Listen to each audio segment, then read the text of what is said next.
কষ্টের পাশে থাকার জন্য আমি এখনো এসেছি আপনাদের এই যে দাবিটা উত্তর শুনে আমি এসেছি। কর্তৃপক্ষ আমাকে বলেছে যে তোমরা যাও, এখন হচ্ছে সবাইকে এক জায়গায় স্বাভাবিক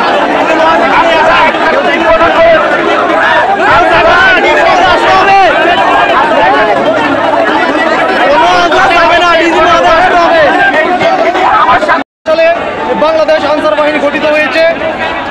বাংলাদেশ স্বাধীন 1971 সালে বাংলাদেশ স্বাধীন হওয়ার পর থেকে আনসার বাহিনীর বাংলাদেশ গঠনের কোনো অবদান কোনো দিকে কম নয়, কিন্তু অন্যান্য বাহিনীর তুলনায় বাংলাদেশ আনসার বাহিনী অনেক পিছিয়ে আছে। আমাদের ঢাকা শহরে বর্তমানে অঙ্গীভূত সারা বাংলাদেশে 60,000 বা 70,000 প্লাস আনসার বাহিনী আছে, কিন্তু তারা প্রত্যেককে কাজের নিচে দিত। আজকে আনসার বাহিনীর জন্য কোনো হাসপাতাল বা কোনো চিকিৎসার কোনো ব্যবস্থা নাই,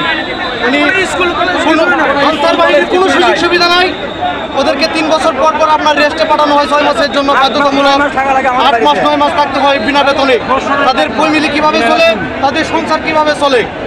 তারপরে আবার চাকরি 50 বছর চাকরির পরে তাদের কোনো এককালীন কোনো টাকা দেওয়া হয় না, তাদের অবসরে কোনো টাকা দেওয়া হয় না। তাদের ফ্যামিলি, তাদের বাচ্চা কাচ্চা কীভাবে চলে আপনারা এটা নিজেরা বিবেচনা করবেন, এটা মিডিয়াতে প্রচার করবেন যাতে আমাদের প্রতি একটু সদর হয়। তারপরে আনসার বাহিনীতে সামান্য বেতনে তারা চাকরি করে, এই বেতন থেকে আবার ছুটি খেতে হলে পিসিকে টাকা দিতে হয়, তারপরে থানা অফিসারকে টাকা দিতে হয়, একটা সিসি চাকরি নিতে হলে টাকা দিতে হয়। প্রত্যেকটা জায়গায় আনসার বাহিনীরা হয়রানি হচ্ছে। আজকে রেশন তুলতে গেলে 591 টাকা প্রত্যেককে আনসার হতে কর্তন করা হচ্ছে। আমাদের বেতন হতে 15% টাকা কর্তন করে নেওয়া হচ্ছে। এই টাকা কোথায় যাচ্ছে এটা আমরা আজও জানি না।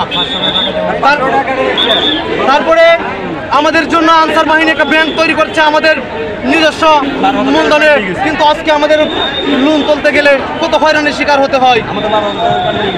প্রত্যেক আনসার বাহিনীর সদস্যের কাছ থেকে 12,000 টাকা করে কেটে নেওয়া হয়েছে, এখন পর্যন্ত তাদের কোনো হদিস পাওয়া যায় নাই। আমি মনে করি এখন সময় এসেছে অধিকার আদায়ের। কারণ অনেকে প্রশ্ন করবে যে আপনারা এতদিন কোথায় ছিলেন, আপনারা এতদিন কেন কথা বলেন নাই। 17 বছর আওয়ামী লীগ সরকার ক্ষমতায় ছিল, আমাদের অফিসাররা সরকারের 5 টাকা গোলামি করে আমাদের মুখগুলো বন্ধ করে রেখেছিল। আমরা কথা বলার কোনো সুযোগ পাইনি।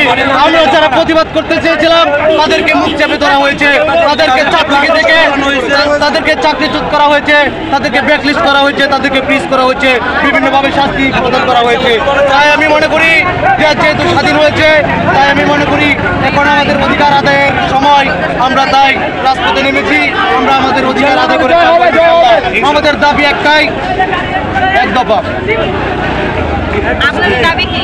আমাদের দাবি এক দফা, বাংলাদেশ সাধারণ আনসারকে স্থায়ীকরণ করা হোক। আমরা জড়ো হয়েছি আমাদের অধিকার আদায়ের জন্য।